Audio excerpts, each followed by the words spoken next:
And take advantage of her. Why does she need to be impressionable? If a woman wants to respect you and give you the respect to lead and be her partner, why do you need to have that level of power over her if you're not trying to manipulate someone? See, it's not power, it's impressionable. I've never seen a successful partnership where the other person wouldn't allow themselves to be impressed upon.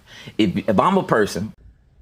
Hi, ladies. One of my mutuals sent this to me, and I thought I would do a response. I'm hoping this will work out well. All right, let's talk about some of the language that this young man used. I just looked these up in the dictionary. Impressionable, readily or easily influenced, suggestible, capable of receiving an impression, liable or subject to impression, capable of being molded, susceptible, impressive. Capable of being molded, malleable, like clay. Susceptible, easily influenced or affected, especially sensitive, highly impressionable, permitting an action to be performed, capable of undergoing something. Okay, words are really important in this. So let's talk for a second about what he said. He is looking for someone who is willing to be impressed upon, and he used the analogy of hiring someone, training someone. It kind of works in some ways, but we're talking about a woman's life, all right? We're not talking about a job. We're talking about her entire life. He says he has a vision, he has a plan, he's got a program, he has a way of doing things, he has principles, all which are wonderful, okay? So, good on all these things, all right? Let's talk about the young woman he's looking for. He is looking for someone who, and let's just kind of use a time frame as a reference. You're a 38-year-old man and you're looking for, let's say, a 22-year-old woman. Maybe she's just out of college. She is young and she has very little life experience, okay? And when you're young, your whole personality, who you are, is not formed yet. People will tell you about, she's of legal age, but who she is has not been formed yet. At 22, that just hasn't happened yet. The person you are at 22 is different from the person you are at 24, is different from the person you are at 28 or at 32, okay? That needs to be, a part of this discussion because she's going to change. Let's talk about him. A lot of this depends on him. What are his intentions? What is his character? Because that's huge, all right? Does he keep his word? This is sounding like kind of an experiment. Well, I want to use her to do this, this, and this, but you've never done it before, so you don't know if it's going to work. Whatever it is that you got planned for this young woman, it is based on your ability to perform, okay? Be it that you want to set up a household in a certain way, run a family a certain way, whatever it is that you're trying to accomplish, it is based on him because he is the one with the plan and the program, okay? What is his track record? We're talking about a life and a relationship. What is this man like in his relationship? Is he abusive? Is he kind? Is he generous? Does he like women, or is he just getting ready to get this young woman to use her for his needs? So that's something that has to be considered. His relationship track record, his character, and what happens if the things he says he's going to do, his plan, his program, all of those things don't happen, okay? And I'm going to liken this to a contract because let's say this young woman was wealthy, okay? She comes from means. As a parent, as a father who was maybe setting up this contract, I would look at this with a very jaundiced eye, okay? You want to take my daughter, you want her to come under your wing and under your power and your control. I'm going to need some reassurances here in writing, all right? A prenuptial agreement, an agreement that states how her lifestyle is going to be, the whole ball of wax, before I would send my daughter into this situation that you say is good, but I have no proof will even work, okay?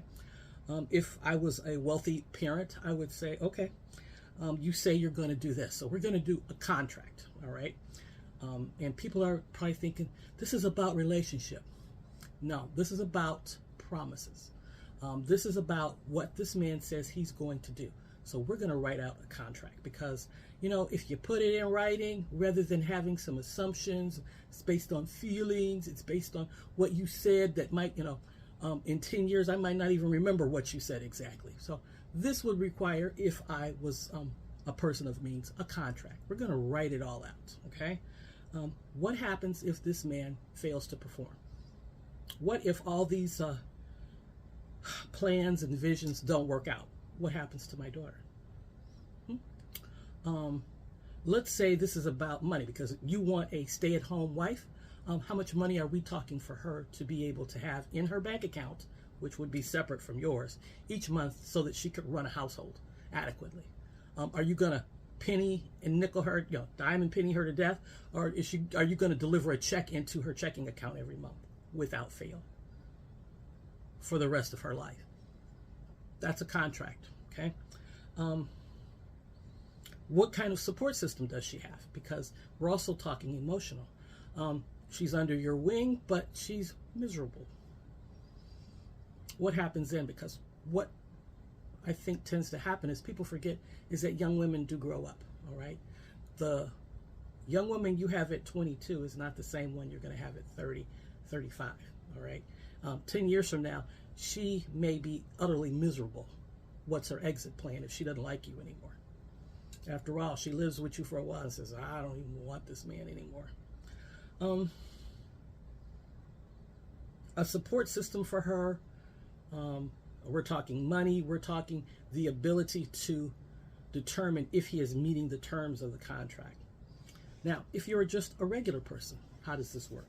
I'm a regular person, I don't come from means, then it becomes a lot more dangerous because as a regular woman, I'm going to have to trust that this man is going to do and be all the things that he said he's going to do and be. He may say, I'm a kind man, and maybe every day I'm at home crying because he won't talk to me or he leaves me to raise the kids, and I never have enough money to even be able to go get my manicure and pedicure that I had when I was a single woman. For a woman of no means, it can also work the other way where it's better than having nothing. if you're poor. So this works for the very poor or the very rich. If you're in the middle, then basically you are dependent on this man to perform, okay? So that's something to keep in mind. This is very manipulative at its core, all right? It assumes that this young woman is going to fall under the protection of a good man who is going to do the right thing. And unless you have a lot of proof that this is indeed a good man, because why does he require so much control? A good man would say, I'd like you to do this, but this man is demanding that you do this, all right? A little bit different. So I would be very careful. Vet this man very carefully. Make sure that he lives up to every single promise he's made. Have an exit plan. I always suggest women have their own money. Always. All right. If you look up one day and you can't stand the sight of him, what happens next? Do you have children at that point? Because this kind of thing is only good for the very rich, where you can ensure he performs. Otherwise, it is a risk. Love you, ladies.